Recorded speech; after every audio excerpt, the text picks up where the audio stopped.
Hi ಎಲ್ಲರಿಗೂ ನಮಸ್ಕಾರ. Welcome to unique cinema. ಇತ್ತೀಚೆಗೆ ಬಾಕ್ಸ್ ಆಫೀಸಲ್ಲಿ 50 ದಿನಗಳ ಭರ್ಜರಿ ಪ್ರದರ್ಶನ ಕಂಡಂಥ ಮಾದೇವ ಚಿತ್ರದ ಯಶಸ್ಸಿನ ಅಲೆಯಲ್ಲಿ ತೇಲಾಡುತ್ತಿರುವಂಥ ನಟ ವಿನೋದ್ ಪ್ರಭಾಕರ್ ಇದೀಗ ತಮ್ಮ ಮುಂದಿನ ಯೋಜನೆ ಬಲರಾಮನ ದಿನಗಳು ಚಿತ್ರದ ಚಿತ್ರೀಕರಣವನ್ನು ಪೂರ್ಣಗೊಳಿಸಿದ್ದಾರೆ. ಆ ದಿನಗಳು ಚಿತ್ರದ KM ಚೈತನ್ಯ ನಿರ್ದೇಶನದ ಈ ಹೊಸ ಚಿತ್ರವು 1980ರ ದಶಕದಲ್ಲಿ ನಡೆಯುವಂಥ ಕಥೆಯನ್ನು ಒಳಗೊಂಡಿದೆ.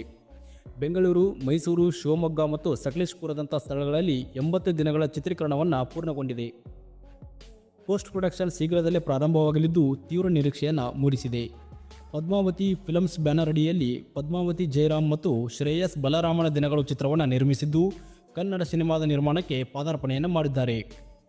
ಚಿತ್ರದಲ್ಲಿ ವಿನೋದ್ ಪ್ರಭಾಕರ್ ಅವರಿಗೆ ಜೋಡಿಯಾಗಿ ಪ್ರಿಯಾ ಆನಂದ್ ಅವರು ನಟಿಸುತ್ತಿದ್ದಾರೆ. ಇನ್ನು ಅತುಲ್ ಕುಲಕರ್ಣಿ ಮತ್ತು ಆಶೀಶ್ ವಿದ್ಯಾರ್ಥಿ, ಬಿಗ್ ಬಾಸ್ ಖ್ಯಾತಿಯ ವಿನಯ್ ಗೌಡ ಮತ್ತು ಕನ್ನಡ ಮತ್ತು ಇತರ ಭಾಷೆಯ ಚಲನಚಿತ್ರೋದ್ಯಮಗಳ ಪರಿಚಿತ ಮುಖಗಳು ಈ ಚಿತ್ರದಲ್ಲಿ ನಟಿಸುತ್ತಿದ್ದಾರೆ. ಈ ಚಿತ್ರಕ್ಕೆ ಸಂತೋಷ್ ನಾರಾಯಣ್ ಅವರು ಸಂಗೀತ ಸಂಯೋಜನೆ ಮಾಡಿದ್ದು ಬಲರಾಮನ ದಿನಗಳು ಚಿತ್ರದ ಮೂಲಕ ಕನ್ನಡಕ್ಕೆ ಪಾದಾರ್ಪಣೆ ಮಾಡುತ್ತಿದ್ದಾರೆ. ಈ ಚಿತ್ರಕ್ಕೆ ವೇಣು ಅವರು ಛಾಯಾಗ್ರಹಣವನ್ನು ನೀಡಿದ್ದಾರೆ. ಇದಿಷ್ಟು ಇವತ್ತಿನ ಅಪ್ಡೇಟ್ ಆಗಿದೆ.